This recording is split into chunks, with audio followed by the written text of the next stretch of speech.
So Brett Kavanaugh is now on the Supreme Court. This is great. We won that battle, but what about the war?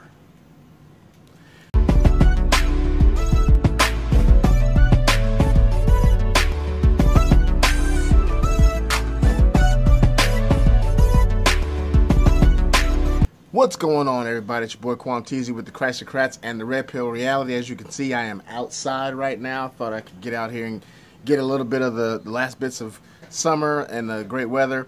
So we actually won this battle. We got Brett Kavanaugh confirmed. He is now on the Supreme Court. We have a 5-4 advantage in conservatism. So the reason why the left is freaking out and they're going crazy and doing all the things that they're doing is because now they know that their stranglehold, their last line of defense, their backstop, which was the Supreme Court, is now gone, where they could override people's what the people wanted, what they voted on, and what the people want, and just go with, overriding it through the Supreme Court. That advantage is gone now, and possibly gone for a long time. So this, they're really tripping about it. Like, you look at some of these clips here of what they're doing, what they were doing, and how crazy they're going. I'm not even going to go into the details of the case and why it was so crazy, because there's been many videos you can watch that talk about that. But what I'm going to talk about is what do we do from here on out? How do we win the war? Now, of course, we're not talking about the ultimate war between good and evil, because we as believers believe that eventually the Lord's going to come back and things are going to change and all that. Look at Revelations for that. But and people's souls is what's really at stake here. So that's another video for another time. But politically, how do we win this war so that it facilitates an opportunity for us to be able to preach the gospel easier and be able to talk to the people and be protected so that the gospel can be preached throughout the country without it being squelched? Well, there's several ways that we can win this war. And winning battle after battle, because they're going to come for us. They're licking their wounds right now, but there's going to be another scandal, some new thing that's going to come up, some new shift that's going to come up, and we're going to have to continue to win these battles so that we can win the war. So how do we do it? Number one is we have to keep the contrast, create and keep the contrast between them and us. The regular people who are on the fence, who are just trying to feed their family, who are just trying to go along in their life, when they vote, they need to see the contrast between them and us. And the contrast is they're crazy over there, screaming at the sky, making up accusations with no proof, cornering people, bullying them with their words, calling people fascists when they're doing the actual fascist acts. And us on this side, the contrast where we actually are using our brain and using logic and actually caring for people, actually doing the work, actually focusing on what needs to be focused on, and expressing the compassion and love that they say they have, but they don't act in that way. When we act in compassion, and we act in love, and we act in logic, and use adult behavior, then the contrast will continue to show. When people say that there's a divide, our country is divided, what really is happening is that there's a contrast that is being shown between crazy, mad, emotion-filled only reactions, and with nothing that has to do with any kind of logic, and people on the other side who may not have all the answers, but are equitable and trying to be equitable, trying to use logic, trying to use compassion that is tempered by facts and truth.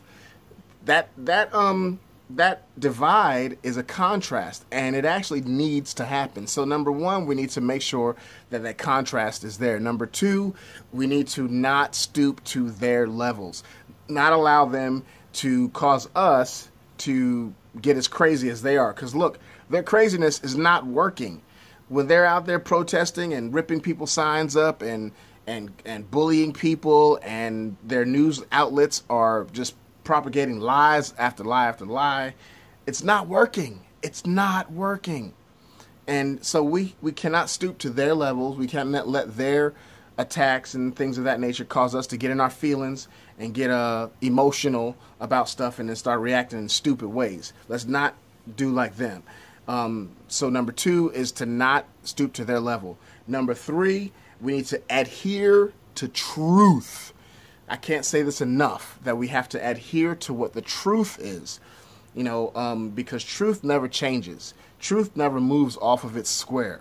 You can always rely and lean back on what the truth is. There's no such thing as your truth or my truth or they're living their truth. No, they're living their opinion. But truth does not move. The truth is, if you jump off a building, you're going to fall down to the ground 10 times out of 10 without any assistance. That's truth. Truth is that we're all created with inalienable rights by our Creator. Or if you believe in that or not, we do all have intrinsic rights. That's a truth.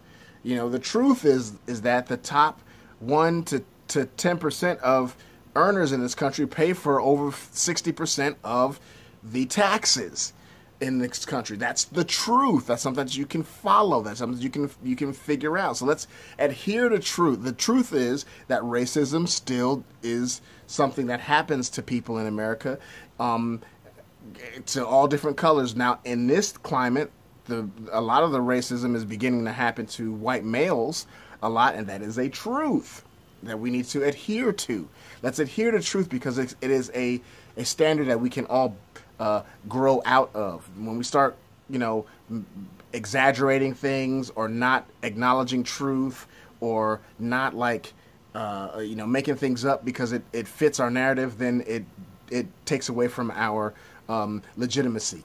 And then lastly, I think what we need to do to win this war is touch people in their emotions. Letting people know that the conservative thought, the Christian way of doing things, and conservative way of doing things helps everyone in each problem. That we have the actual compassion, that true compassion.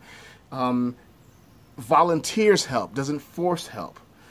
That we are how Senator Collins laid it out was perfect. If you guys didn't watch her speech, it was kind of like, how she talked was kind of sound like it was boring, but what she was saying was perfect. It laid out balance, which brings me to the last one.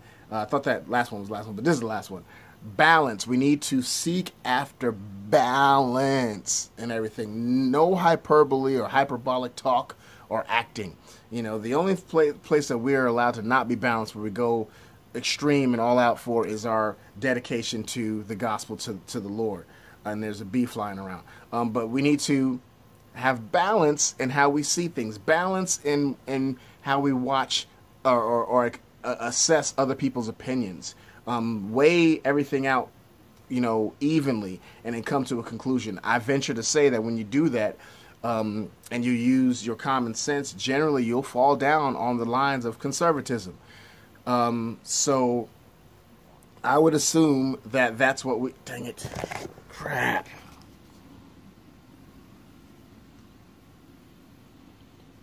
Okay, we're still recording. I'll get all that out of there. So balance. Balance is where we need to go, what we need to go for, because then we can be people that are... can be taken seriously, and it helps everyone. So let's keep the contrast. Let's let that divide get bigger and bigger, because you're going to see, what you're going to see is you're going to see a lot more people who label themselves as liberal but are rational people. They're going to come on over to our side. They're going to do it begrudgingly, but when they come over here, we can't be arrogant. We can't be like, I told you so. We have to be accepting and listen to them, listen to their grievances and things that they are concerned about, and let them see how conservatism and ultimately how Christianity answers those grievances, answers those things. Some things we're just not going to agree on, but there's that divide is the contrast, and it's a good thing. So that's where we go from here on out. If you like our content, you think what we have to say makes some sense, which I think it does, go ahead and hit that like button, smash the subscribe button, please. Let's get the community as large as we can. We are trying to make sure everybody gets information out there that is going to help you be able to decipher through, the political landscape and everything else. As a believer, we do not adhere to anything higher than our allegiance to Christ. We're not specifically Democrats or Republican. We are Christocrats. And if you want to join that movement, go ahead and join that movement and stand with us as well. Because if somebody on the right does something that's not right, we're going to call it out. If somebody does something on the left, for sure we're going to call that out as well. So we love you guys. Thank you so much. We're growing. Like, subscribe, like I said. And remember, love God, hate sin. And we're not left. We're not right. But we're up.